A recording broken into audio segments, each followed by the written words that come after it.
Hey, Matt, welcome to House Calls, the podcast. Well, Ty, thanks for inviting me. I'm really happy to be here. So, this weekend, because we have some weddings coming up with Emma's friends, we decided that it was time for me to get my first text. We do have technology problems, but it's my first tuxedo in 35 years. Okay. Uh, And why wasn't I informed earlier? I don't like these things when I find out after the fact. I should have been there. I well, you should have been, but I got a classic tux with but I'm getting a tie instead of a bow tie, which I like. classic. You Okay. don't think that's good? Okay. Anyway, I kind of also got it because I kind of thought we'd be invited to some award shows as the fastest growing podcast. I think they're coming. Yeah. And But then I I don't found know if out I don't know if it's black tie for those, I but anyhow. think the Golden Globes were yesterday and we didn't even get nominated. No, well, we did. We were up for best dress, and then they saw your quarter zips and they're like, no. So the ones that were nominated aren't even the top podcasts. Like it was kind of strange. Amy Poehler, who I loved in Parks and Recs, I think won, but I haven't listened to her podcast. I'm sure she's listened to ours. Yeah, well, I think she's taken a lot of ours, a lot of the Yeah. stuff from ours. I have listened to Good Hang, and it's fine. I mean, for an upper comer like her, who's really just getting started, it's cute. So we have a couple issues. First of all, if you saw the issue that we are Del Mars, we need hair and makeup. My hair, like the number of calyx on the back left side of my head Dude, was atrocious. dude, really? That's where we're going to start talking Yeah. to me about hair and makeup. Okay, So okay. the You're talking second to thing blotchy. is You're talking to blotchy Bill here and Mister you Clean. mentioned we had a branding problem because I think people struggle with House Calls the podcast. So if they search for House Calls on YouTube, a million things come up. Like you Correct. have to put in House Calls the podcast to separate us from everything else. Right. Right. So the first brand was the Real House MD. Yep. That's what the website is. Now we're House Calls the podcast. You have suggested that we might need to rebrand a third time because we really want to have a niche audience and make it really hard to find us. Yeah. I mean, we've done that already. I mean, it is very hard to find us, even when people are like, I look for it, and then I end up having to send it to them, like, they have to go onto their phone and, put it in. It's not good. So we definitely need something that's a little bit easier to find, a little catchier, and has a hook to it. Not like Should we have a naming contest? Like leave it to maybe some people to submit names? So I know you like to call the listeners homies. So if you want the homies to jump in, I think that'd be great. We're open to any suggestions. We definitely need a manager. We need hair and makeup, obviously, fashion, and someone to handle the branding and swag. So yeah, let's start with getting us a new name. I think Okay. for 2026. Okay, so we'll work on that. So Wait, what do you have any ideas? Like, what do you like? uh, I literally don't have any ideas. I think I texted you a few ideas. You did that. So That I I'm can, not going to say on air, but yeah, yeah, I don't think I can mention any of those on air. you did. I think I mentioned K2's fan club. Right. Yep. I think we got I surgeon and patience. I like that If you're one. patient with me. Yep. I think so, comma, So, I think we got to put in there. So, so that would be all of ours. And then the two that were your suggestions, I'm not going to say them on the air. Okay. Well, I guess they could be trying to be canceled Right. or Right. trying not to be canceled. Right. Cancel us. And we know Peter Smith. Yes, that would be it. And then, but I also did like, what's your story? Clever's comrades. Clever's comments. So what's your story would be good, but what if we get to the point where we're doing something else? Because you and I are talking stories. I mean, you're telling Okay. stories. I'm telling stories. Okay. So, fans, homies, we would love your help to settle this. If you have any ideas, please text us, email us at housecallsthepodcast@gmail.com until we get a new email address with a new brand. And we look forward to your feedback. But who are we talking to tonight? We're talking to Blake Wood. Wow. So Tough Blake is a young realtor, and originally I started thinking about him about how we're always trying to put a positive spin on everything. Yep. And I've seen a couple times in the news like a generation that thinks, oh, we'll never be able to buy a house, and clearly he's selling houses to somebody. So I want to know who he's selling But houses what but to. what happens if you find out he's only selling it to people like our age? I guarantee you he's finding houses for people his age. Blake's probably 32-ish, 33-ish. I'm not sure. All right. He's selling to younger people, I All think. right. And he's using social media to do it. Yeah, totally. And then I'm also interested because I know he spent a year in Australia after playing college lacrosse. He went to Tufts University. I think we can learn a lot about his journey All right. And his story. There and you his go. story. And he also, I think he does Cool. a lot of different things for like charities and, fishing things and endurance athletics and all sorts of things. God damn, he's like our poster child. All right, let's talk to Blake. Hey, everybody. So, welcome to House Calls, the podcast. We are interviewing Blake Wood today. We're very excited about this. This is our first podcast in a while where we did not get a whole bunch of notes, and so we don't know Blake's stats by heart or exactly what he's doing right now. But Blake, we know you're doing some real estate. I've been following it on Instagram. I've seen your billboard going over the Bay Bridge, I Yep. think it is. So, what are you up to? Yeah. So my wife and I moved back to Maryland a year ago, back in February. So we've been in California for the past 6 years. She did 7 years there, but we're back. We want to be closer to family. We love Annapolis, and we might get into California a little bit. But I love real estate. I knew that's kind of what I wanted to do when I got back here, just start my real estate career. So really just diving in head first, throwing spaghetti at the wall, seeing what sticks for a lot of marketing. As you mentioned, the billboard.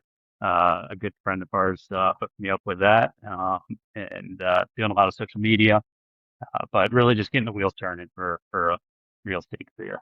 That's great. Obviously, your father has been touched a lot of different sides of real estate, from mortgage lending into Totally. actually representing sellers and buyers. Mm. So that's where you got the bug, or what Definitely drew had you to something it? to do with it. Yeah. It definitely had something in it, because just being a fly on the wall with going to his office, hearing him talk about his day, and then more recently, in the last 10 years, all the Sherwood stuff that he's been doing. Right. So that's been definitely a huge influence. Now that I'm back, we're not necessarily working on the same product or the same type of buyers or anything, but I'm certainly bouncing off a lot of stuff uh, from a Maryland real estate law standpoint, because here versus California is fairly different. Yep. So that is definitely where I'm probably leaning on him the most right now. But we're talking on the phone every day, so it's Right. been But you're not also a working lot of together. You're fun. not in the same. You're both at different We firms. we will have an announcement coming up fairly soon. It's not Whoa. totally together yet, but Hot take. This is it. drum roll. We got our first No, breaking we're news, and I broke the we're story. Ty, I broke it. yeah, This is 2 weeks in a well, row, Matt. We've had huge stories. The first yeah. one was that Delmar has never done cocaine, and now we're on the one that Blake Wood has some business I'm gonna ideas going. This is we amazing. are And gonna be you know what? disappointing the I've fans with broken this both one. of those stories, and yeah, because they trust me. So, Blake, I were you Yeah. doing real estate in California? Yeah. Okay. So, backing up to that, I moved out um, in 2020. Okay. So March 2020, if we remember what happened around then. World's closing down, and you head west. Yeah. So I moved west. I have a bunch of job interviews lined up with major construction companies to be a project engineer, like an entry level, like Clark Construction, companies like those, and have about 8 interviews lined up. They call me when COVID is really just the lockdown started, saying, "Hey, like we're not hiring anytime soon." So back to the drawing board. I was there jobless, didn't have anything lined up. I didn't know what to do, so I got my real estate license. It took California. It takes about 6 months to get your real estate license. Here in Maryland, it takes about a month and a half. Yeah. So um, Yeah. So got the And is real estate that license. how does that work? Yeah. Is that you study and you take a test, or do you have to sign up for courses, or how do you get a license? Yeah, yeah. So you do online courses. There are in-person courses now, but mostly people just do the online ones. And then you have to pass the course, and then you go in for an exam, and that's in person at a real estate office somewhere. So it's uh, not a very high barrier of entry for realtors, but it is a long process they make you go through Right. that does weed out some people. And when you were out there, was your now wife, was she with you at that time? Yep. Had you guys you had met? Yeah. So Yeah. We're kind of going, yeah, yeah, because backwards here, but Ty hates going in order. So so yeah, we met when we were both backpacking in Europe. Um, so she is actually from Loserville, Maryland. And we met in Florence, Italy, oh my at a gosh. bar. That's the crazy start of the story. We just met. We didn't. The fireworks weren't going off that night, but we um, uh, stayed in touch. Went on a few dates, and then eventually just started dating. But it was all long distance for about 2 years. She was in San Diego. I was in Maryland. So moving out to San Diego with no job, she inherited a jobless boyfriend, essentially. Sweet. That's what the parents love. Yeah, yeah. Her mom was thrilled, I'm sure. It's pretty motivating though, right? To be like, you can't be the jobless boyfriend. You got to come up with something, Yeah, right? It creates a lot of entrepreneurs to yeah, get your yeah. career going. Absolutely. And one thing I was thinking about because when you reached out to do this, there's a lot of Sherwood listeners, and there's a lot of people like me with amazing families, amazing mentors, people who would give you a job. Tom Ripley gave me a job out of college, but in California, I was on my own, um, which I would never change anything about that. I had to start everything on my own and didn't have any connections. Had to get a job that was commission only. There's no base salary, so no safety net. That was really the first time where it was back against the wall. Let's see what you're made of, kind of, which sucked at the time. Certainly with my girlfriend, now wife, working every day, paying the rent, not me feeling like a loser. It was a really special time that I look back and really grateful for now. I always say no one finds God on prom night, right? It's always when Yeah, the shit hits yeah. the fan. I've And heard. I just thought about it. So you're out there in March of 2020, the world is closing down, and you Yeah, decide to go get your real estate license, right? Not knowing if people are even going to be moving, to houses or right. moving into cities or out to the country or out to the boonies. Yeah, But you saw something and you knew something. So I mean, hats off to you for sticking to it and being able to see past all the at the time was world is ending and doomsday yeah, stuff. That's Was pretty cool. yeah, was there any benefit to like going through that in California? So by the time you got to Maryland, you've already done it for a bunch of years. I mean, I know you're starting over, yeah. but kind of like your early things, like maybe like some of your, I don't know, being nervous around clients or not having Absolutely. done it Or before, not having but shown since a you had house. no Yeah, network out there, yeah, how did you start building up your network out there? yeah, yeah, yeah. One, Ty, yeah, definitely I had nothing to lose. If I make a bad impression on someone, I'm just calling the next person. I don't care who they know or how I made that connection originally. Where here in Maryland, being super well connected, that's way more nerve-wracking. Sure. So having that experience helps a lot. I actually joined an investment brokerage where it just did wholesales. So we would purchase properties, fixer uppers, and then immediately resell them to flippers, the people, the contractors that would go buy them, uh, do the renovations, and then resell them for a profit. So we would just take a commission or a fee off of that. So I really wasn't, I didn't need to be connected with people looking to buy or sell. People just wanted the buyers and the sellers just wanted to know the numbers. It was Right. way less relationship based and way more numbers Yeah, it's based. just transactional. You're just Yeah, dialing for dollars. exactly, And exactly. So that's went so well. right now, let's ask Ty if he knows what I do. Let's just see if Ty knows. Anyhow, so my I know this is great. This is eye opening. So Ty, sit down. Blake and I are going to let the adults talk. So my side is I lend money to people that are fixing and flipping houses. Right, the guys who are just real estate investors, not end users. The people that Blake was trying, these contractors and such that were buying a house to fix and flip or to sell off. There you go. So Yep. I just want Ty Hard to money. catch up. That's right. So once you get to Maryland, what clientele are you focusing on? Like, it seems like you're more Yeah. looking for getting people into their houses, right? Right, right. How they're I'm gonna live there. I'm heavily focused on first time home buyers and young buyers, just my sphere, my network, Yep. 20, 22-year-olds to 40-year-olds, is mainly who's talking to me, looking at the social media stuff. So they're either first time home buyers or first time home sellers. That's kind of my main market right now. It's starting to get some more traction with investors, just like in San Diego. But it's a totally different animal out here. Way more builders, way less flippers, I would say, in Maryland. So just trying to figure that out as well. We we were just talking about we need all the help we can with marketing and branding. So is that your background Yep. coming out of school, We out of can Tufts? learn together. Yeah.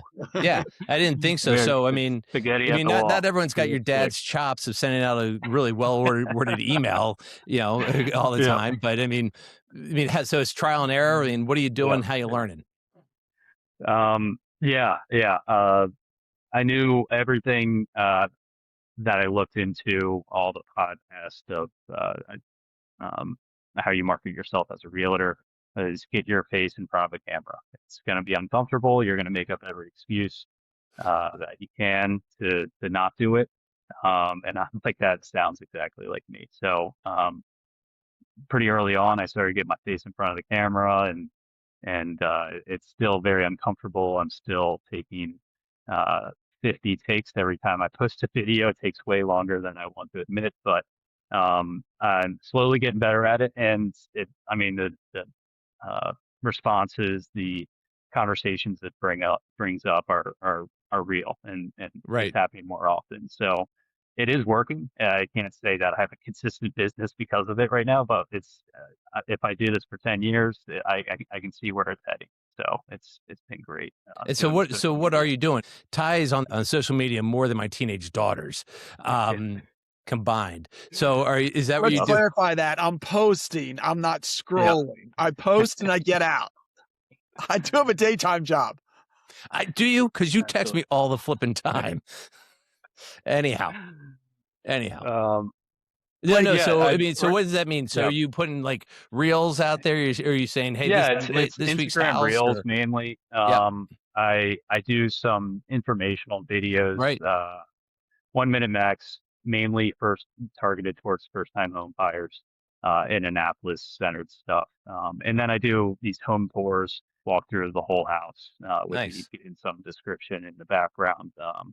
And those it's weird that I'm tracking these, but it's like it's Sure. kind of if you do it, you might as well see who's looking and how Yeah. many people are looking. Those videos are getting over 10,000 views every Wow. time now, and I'm getting more people reaching out. So It's working. it started with a very uncomfortable thing. They're not professionally done. You can watch them, but they're working. So maybe some inspiration for other people that feel like they're not doing enough, but if you're consistent, it builds up for So sure. Blake, what's your standard pitch for Matt and I were talking about this in the Yeah. introduction. Like there's a little bit of talk out there, like people your age saying, "Oh, I'll never be able to buy a house." Or they think, I don't know if there's still that talk that like maybe renting's better. What if, Yeah. what is your pitch to be like homeownership is such a valuable asset and it's such a big moment in your life. Like Right. what's your go-to that you tell people? Well, first of all, it's going to be different for everybody. There's the one way to do that is to break it down in a 10-year span. If you continue to rent, rent's going to go up this much per year. Your mortgage is going to be here. Sure, the mortgage is going to be more expensive. And kind of break that down to show them financially, it makes a lot more sense to buy right now. But if you're not going to be in the same spot for 2 years and you need to sell in 2 years, or you're financially able to move with your job or with your family or whatever, it makes more sense to rent. So um, it's really going to depend on the person and their lifestyle and what they're heading into. But for the average person, that's I would say in Fed Hill right now, we have a lot of young people in Fed Hill or Fells Point that are looking to either start a family or settle down somewhere. You know that you're working in Baltimore, DC, or Annapolis, and you just can't get out of the Fed Hill life because it's so much fun. It's so convenient. It's all your friends are there. That's where the conversation just needs to. It's a mindset change. It's okay, like you're here in Fed Hill. Um, you can walk to your bars. You can uh, ride a scooter to work, whatever. But you can start building equity right now too. So what sacrifice do you want to make? Because you're definitely going to make one later if you continue to pay rent and not buy right now. So it's the buyer needs to make a decision on their own.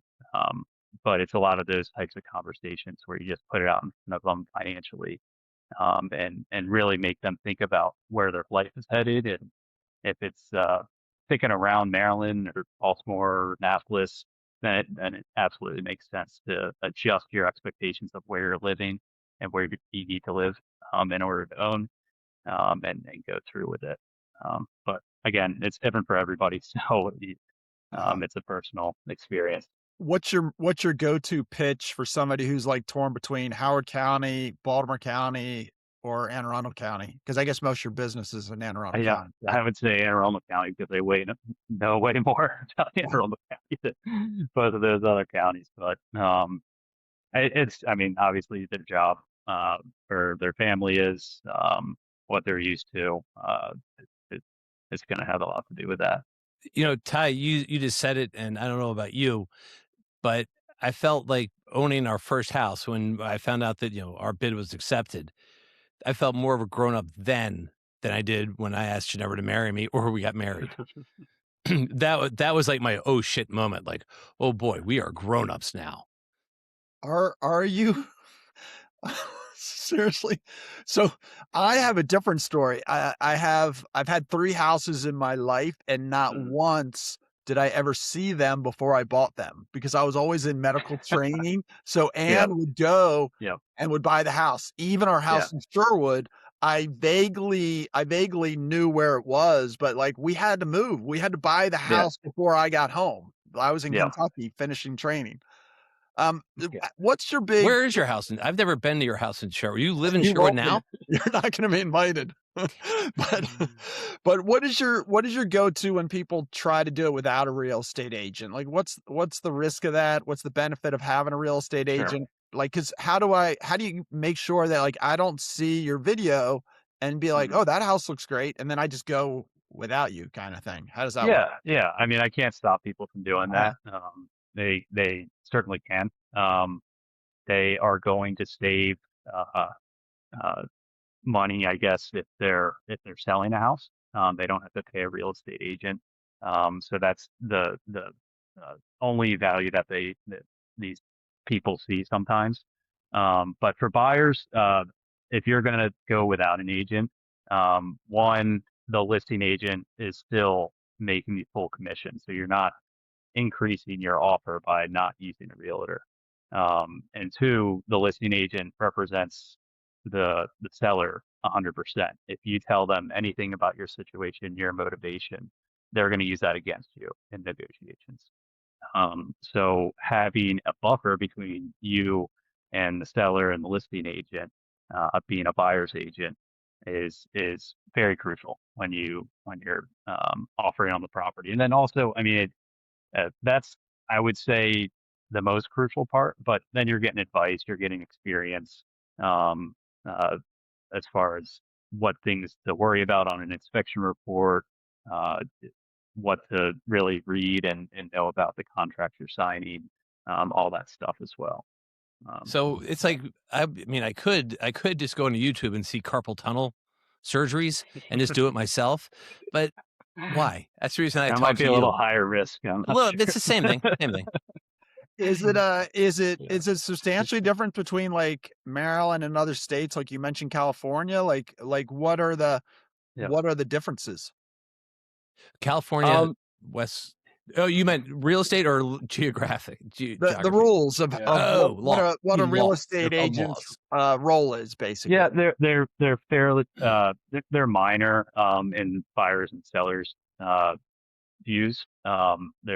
It's not too much of a difference for them, but just pretty much covering my butt, making sure I've got everything covered in the contract. I'm explaining everything right. The timelines are slightly different as far as uh, counters and submitting your earnest money deposit. It kind of small details, but they kind of stack up. So again, that's where having my dad to lean on kind of get me used to that because I'm definitely in the California mode, doing a lot of transactions out there Right. still. So, So Blake, yeah, what if you have a young couple, and I'm just hypothetical, one works in Baltimore, one works in DC, or they're both, yeah, where are you telling them to look right now? What are the hot spots do you think for, like, your target market? And they don't have a yeah. ton of money to get started, but they have something to put down for a down payment, and they know they're going to be here for 10 years, start a family.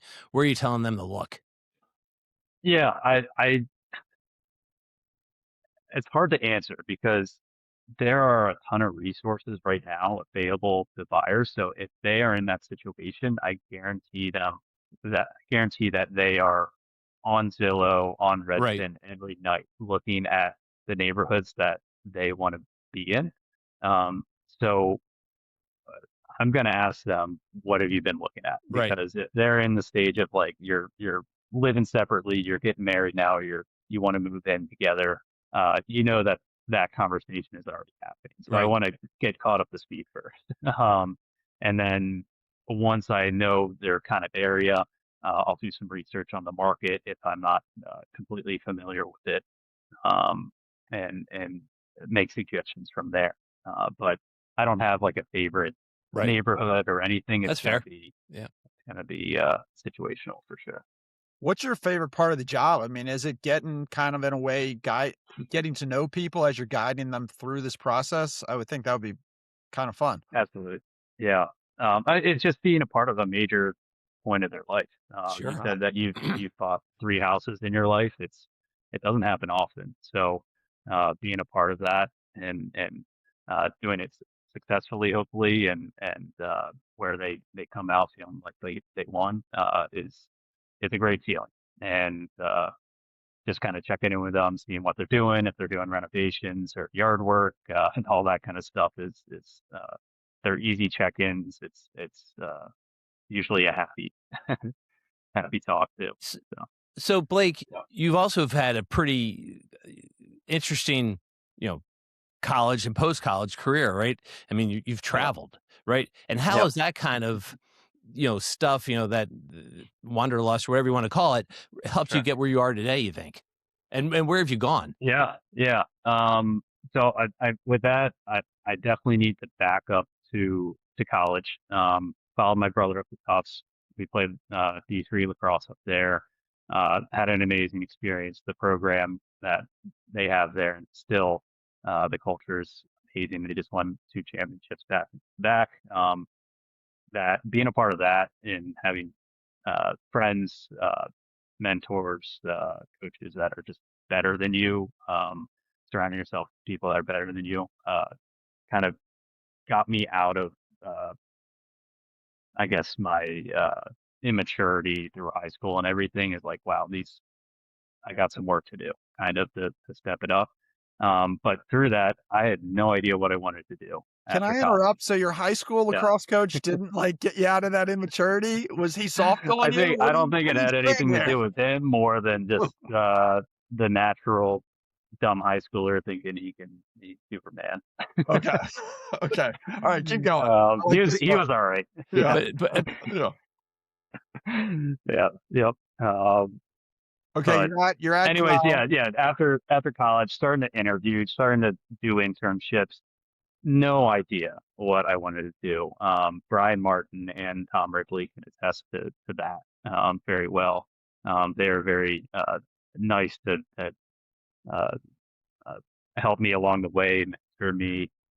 But I pretty much went to every meeting with them, being like, I don't know what I want to do. I just want to put me anywhere, I'll figure it out, like kind of attitude. And after college, I started going into interviews and pretty much said that I wouldn't prepare for the interview. I'm like, look, here's my resume. Like, I'll figure it out. Like, I'm a competitor, and didn't get the jobs, obviously. So, but ended up networking.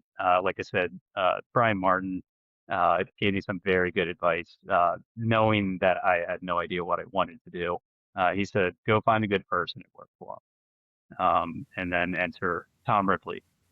So I worked with him at one of his companies over summer, which was a great experience, but they gave me some jobs that I could handle while just being a fly on the wall to them flipping a company essentially.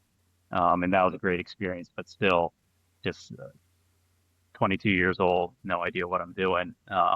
Later on, I come back and get an offer to go to Australia. So sorry, this is a long-winded story. No, I want to hear this. This is great. Yeah. Essentially, I go around interviewing Boston, interviewing DC, and the Wades, Zach and Brian Wade, are helping me with interviews in DC, not landing anything. Still going in with attitude of I don't exactly know what I want to figure it out. Why would I? I'm 23 years old, and didn't get any jobs.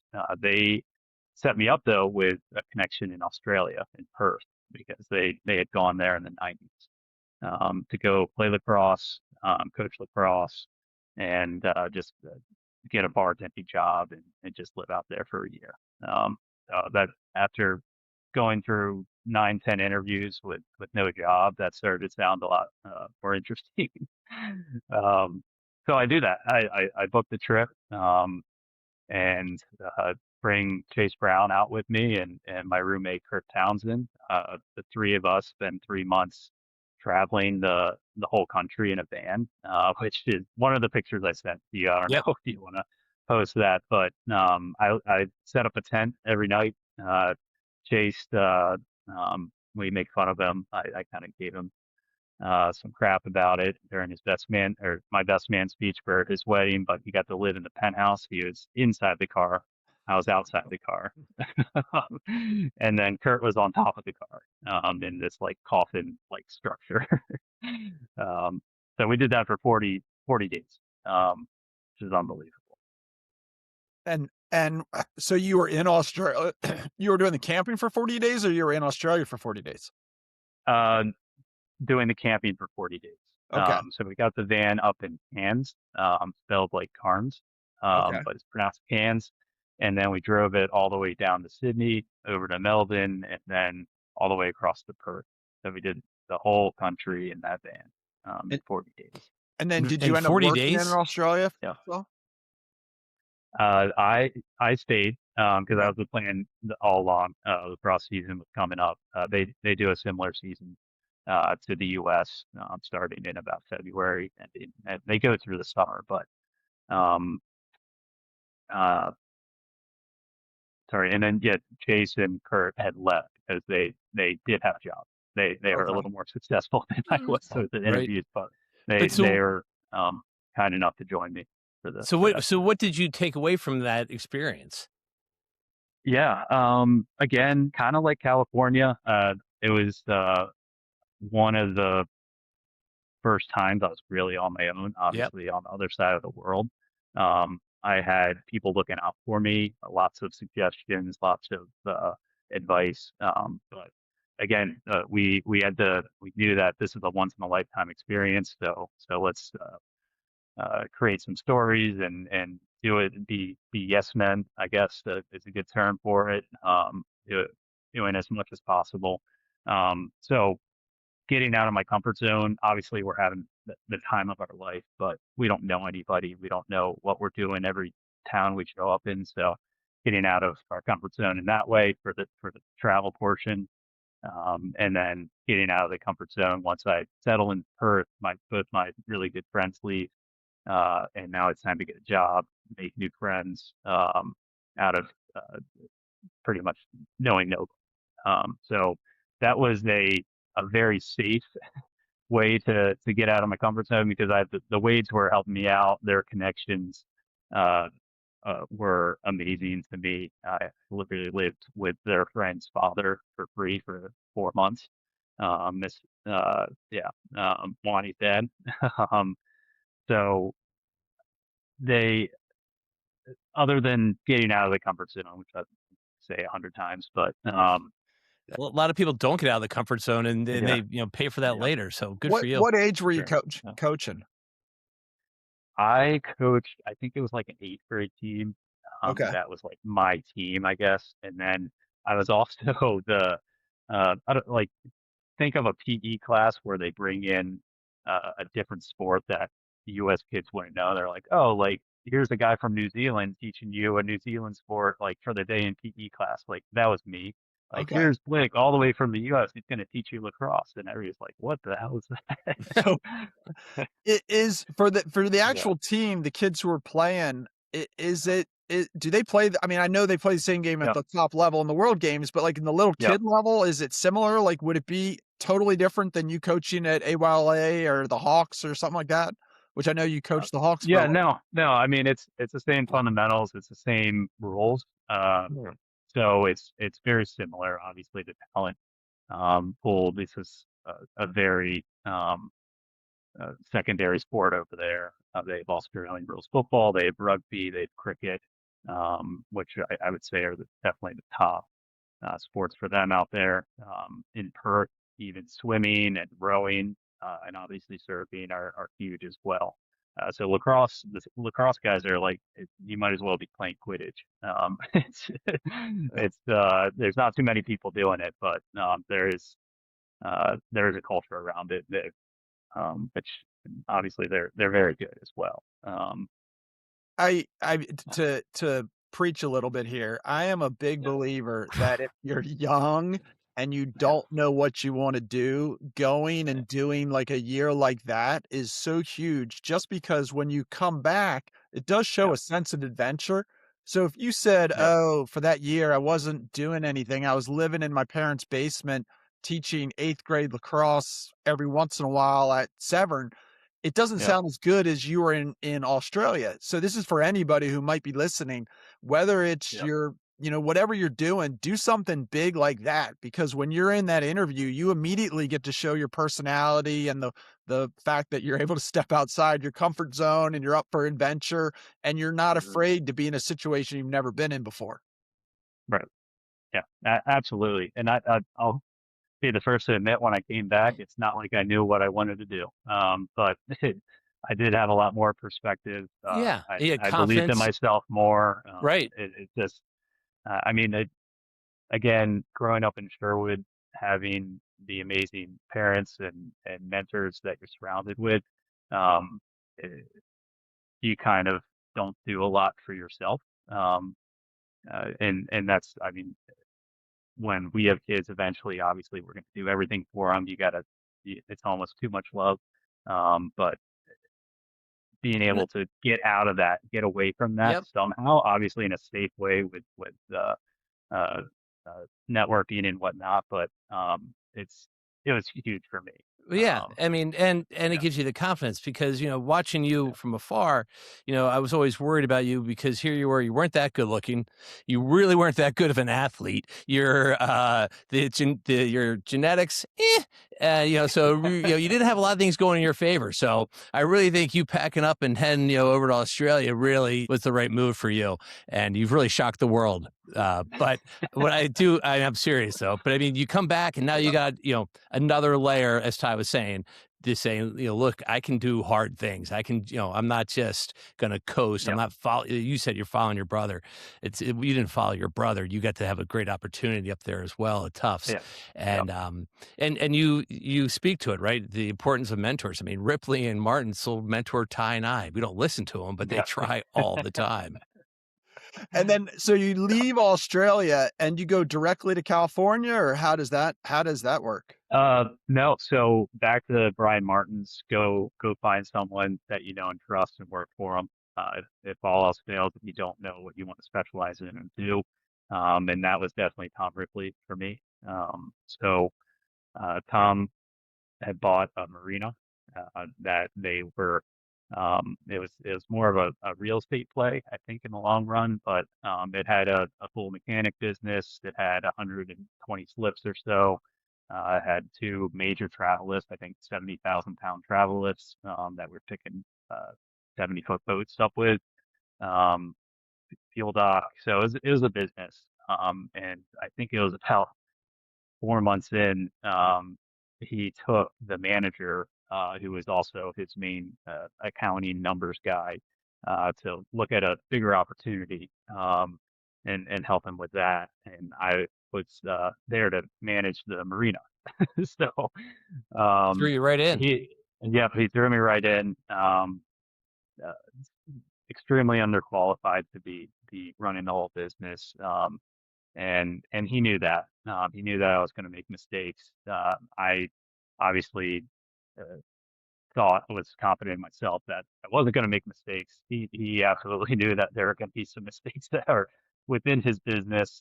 He had his investors and whatnot, but he believed in me to keep things going. And definitely in hindsight, that was a huge 2 years of my life. Him giving me that opportunity and the space to take ownership of it and make some mistakes. It's huge, absolutely. Isn't that what it's all about? The space to make mistakes and knowing that you're going to make mistakes and everyone's going to make mistakes and you're going to fix them and you're going to do better the next time. That's all you can ask for. So what a great opportunity for you. Yeah, absolutely. And I had this team also, just givers. I could call them whenever, any time of the night, to help me with wrapping the books up, doing whatever. He is very good at finding good teammates and helping them grow. So can't say enough good things about the team that he's built. And then how long were you there, and what got you to the next chapter? So 2 years there. Dating Mary Sean at the time. So that was a tough 2 years for a long distance relationship, San Diego to Maryland. That was heading in a great direction. So it was a life decision. I made her a full PowerPoint presentation to for all the reasons to get her to move back to Maryland. And she was supposed to make me a PowerPoint presentation where it was supposed to be this big meeting, and I was like, oh, that's good, but my presentation is pretty much like, no, like I'm not doing it. That's hilarious. So she pretty much made the decision there, which again, in the long run was absolutely the right decision. The opportunity was pretty tough.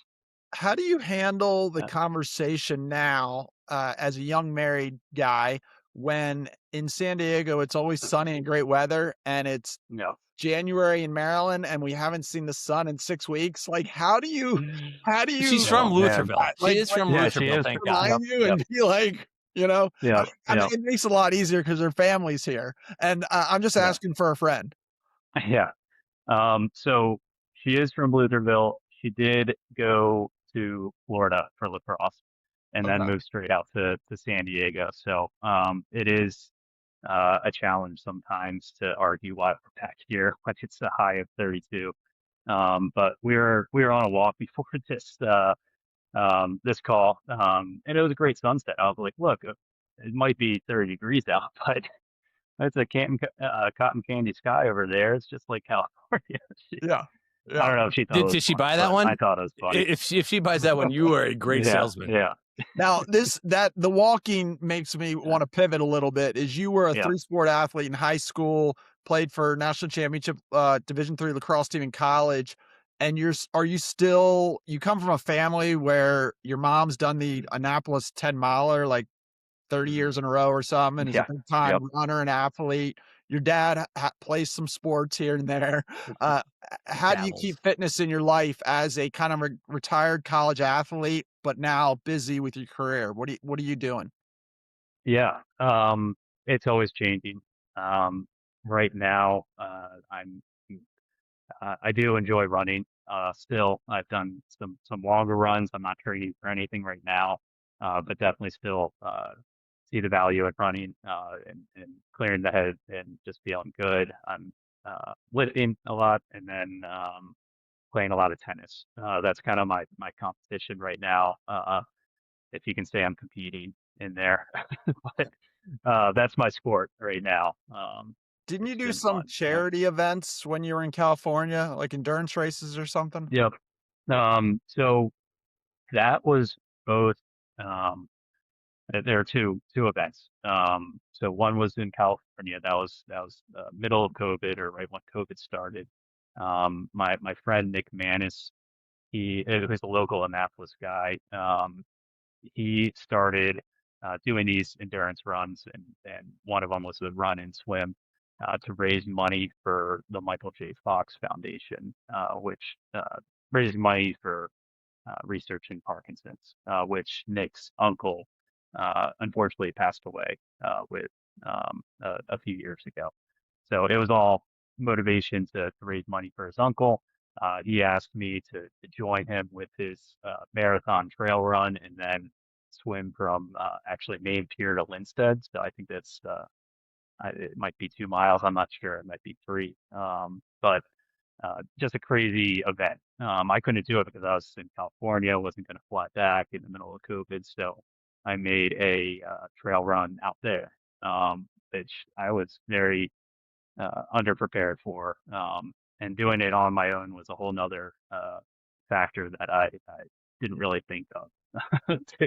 Okay. My wife was the one man pit crew, but it was just us two out there running 26 miles. And then you also Yeah. recently did a fish for a cure. You had a team for Yep. that? Yep. And to finish that last thing, Okay. Nick just ran 100 miles. Jeez. From Stevensville or Centerville, Maryland, to Ocean City. And I got to do the last 35 with him. So we were pretty much walking at that point, but just Wow. he's my endurance runs are all that I've posted just to hopefully raise some more money. Um, it's all him. It's all him pulling a good team together, organizing it. So it's uh, been very impressive to be a small part of that And as well. is he gonna keep he keeps doing that? Like, he keeps doing these monster People runs? are asking him if he's doing another one. It's Uh-huh. hard to top 100 miles, but Yeah. he's too competitive. He's too motivated to not do something. I'm not sure if it's going to be for that or for something else, but well, time will tell. Wow. That's Very amazing. cool. Yeah, And That that's is cool cool. for you to support him. Yep, and it's cool to Running, watch. absolutely. walking, Yeah, whatever you do, 35 I miles is would. a Yeah, long way. yeah, Absolutely. yeah. The Fish for the Cure event, annual Annapolis fishing tournament. They raised money for the cancer survivorship program at Anne Arundel Medical, which essentially pays nurse navigators, which are special nurses that help people through their cancer diagnosis and treatment, just extra hands-on um, people. So we made a team for this fish tournament, and the teams essentially compete to see who raises the most money. And we started Dr. Joe's Brew for Dr. Joe Morris. And the whole neighborhood in Greater Annapolis completely rallied around us, and it was inspiring to say the least. The one just I had some interactions with Dr. Joe. My parents are very close with them, but the little interactions that I did have were very impactful, and that's I think a pretty common theme with everybody who knew him. So having his name connected to it, it was our first year, and we nearly raised $60,000, which is Wow, that's we came awesome. in second place. They gave our team an award, which just goes back to the community, and it was just an amazing experience that we're just gonna continue to build off of. That's so cool. That's great. And what a Yeah, great cause and great guy, Joe Yeah. Morris. yeah, yeah, I absolutely. I would say that the lesson learned here is that if you're thinking about buying a house, you should call Blake. Yep. He'll get you into the right house for Appreciate you. that. And I Yep, would also say that if you're listening, you're on the younger side, that like college age, coming out of college, and you don't know what you want to do, I would call yeah, Blake also. He probably has a Yeah, ton yeah, of good advice for you. And I think there's too much pressure on kids now to think they have to know what they're going to do absolutely. exactly when they're 18 or yeah, 22 or 23. And you obviously graduated from a great school, had a respectable degree, had a great resume, but you didn't know what you want to do. And Which is A-okay. hey, it Yep. takes a yeah, while to figure out what you want to do. And I spent a lot of time with guys your age because I work with the residents at University of Maryland, and a yep, lot of them did not know what they wanted to do until they were mid 20s or even later. mhm, It doesn't pop in everybody's head when they're 18 right, years old. Right. Blake, this is awesome, and I do think your story is it is inspiring, right? Because you've taken some big swings, and through travel and putting yourself mhm, out there, and it's great that you've done a lot on your own, but you've had mentors, people to kind of not show you the way, but give you a little right, encouragement. But at the end of the day, it's you doing it, and that's inspiring to anybody. You got to take some swings, you got to miss, right, to figure out what connects and what works. So, and you've yeah, definitely have done that. So very cool. Yep. Thanks for coming on. yeah, Yeah, absolutely, buddy. absolutely. Thank you. Blake, this is great.